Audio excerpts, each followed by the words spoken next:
Hey, what's up, everybody? True Boxing here. Thank you for coming back to Get Hit with the Truth. So I'm continuing.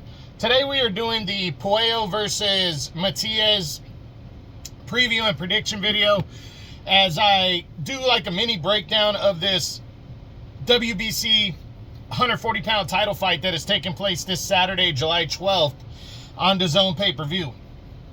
Now, before we get into that, if you could smash the like button, leave a comment, or subscribe to the channel, I really do appreciate any and all support that I can get as I continue to build my channel here. So I'm continuing my slow comeback here. As I just wanted to get back into things and post some videos on the upcoming fights that I'm excited about and everything. Again, I appreciate anybody. Everybody waiting and everything. It's been 2 months since I did a video. But anyways, let's jump into this fight right here. I really like this matchup. Alberto Puello, the reigning WBC champion at 140. The guy that nobody really saw coming. He upset Gary Antoine Russell last year, become champ. He's held on to the belt, and now he's taking on the former IBF champ, Matias, who's trying to get back in line. Or was trying to become a two-time champion here. And I just think it's a good matchup right here on paper.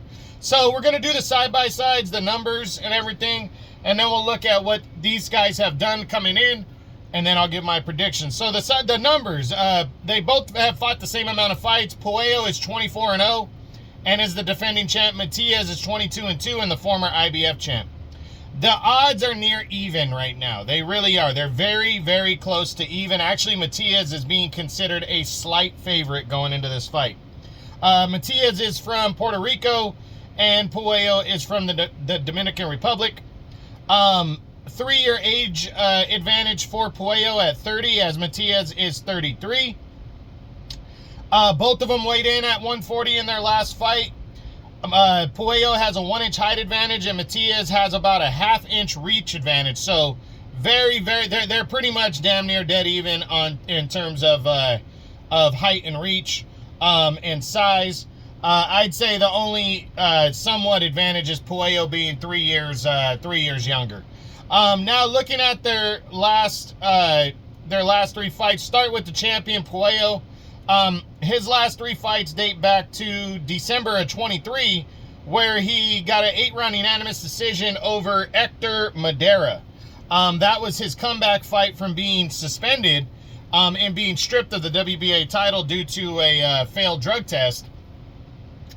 But then last year in June of 2024, he would challenge for the vacant WBC interim belt against Gary Antoine Russell, came in a sizable underdog, and went in there and outgunned Russell, outworked him, handed Russell his first loss as he became the interim WBC champion. Then less than a couple weeks later, Devin Haney decided he didn't want to fight his mandatory challenger, Sandor Martin, so he gave up the belt, and Puello was upgraded to full champ. Then Puello was ordered to face off against mandatory challenger Sandor Martin. They collided on March 1st of this year on the Tank Davis undercard. And I think it was on the Tank Davis undercard with Lamont Roach. And Puello got out of there in a hard-fought battle against Martin by a 12-round split decision.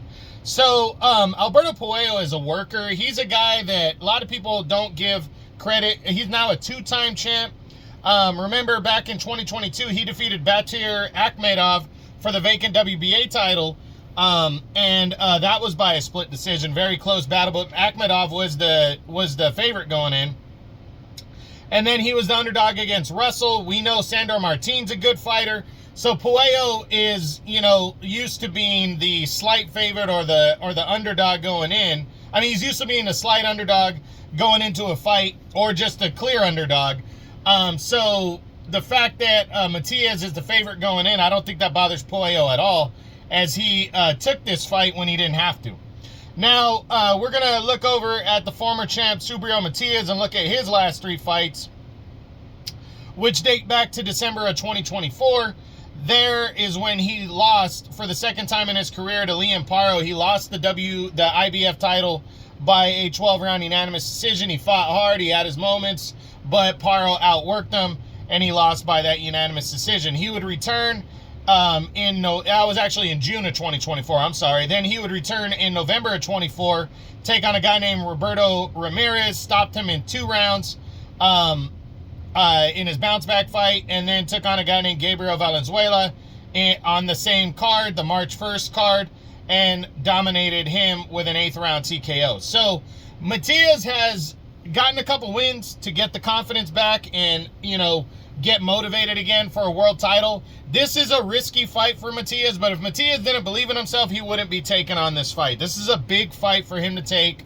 And I think he's confident that he could become a world champion again.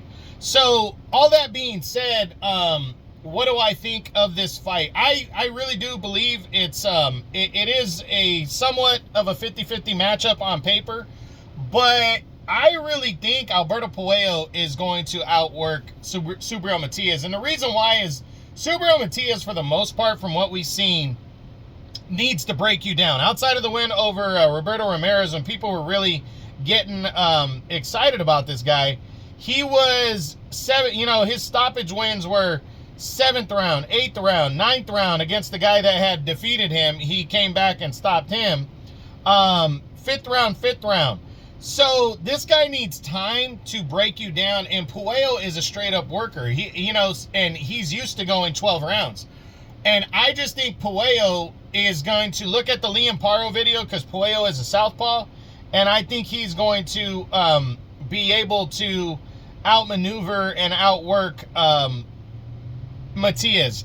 And I think this win will be Puello's one of his better wins, because I think it's going to be a unanimous decision.